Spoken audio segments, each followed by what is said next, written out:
Ui thở giỏi thế, thở giỏi thế.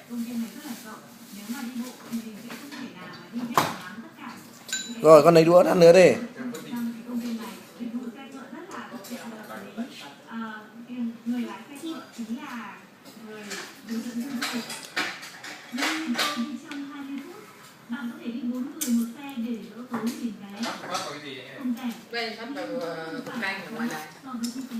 Con ăn đũa nữa đi, ăn đũa nữa nào.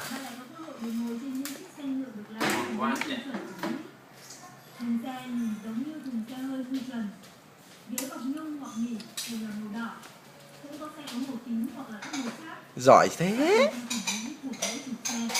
Mút mút mút. Giỏi thế nhỉ.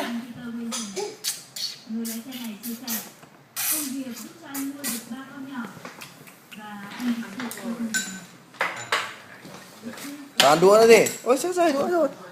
Con gắp nào. Thằng gắp đi.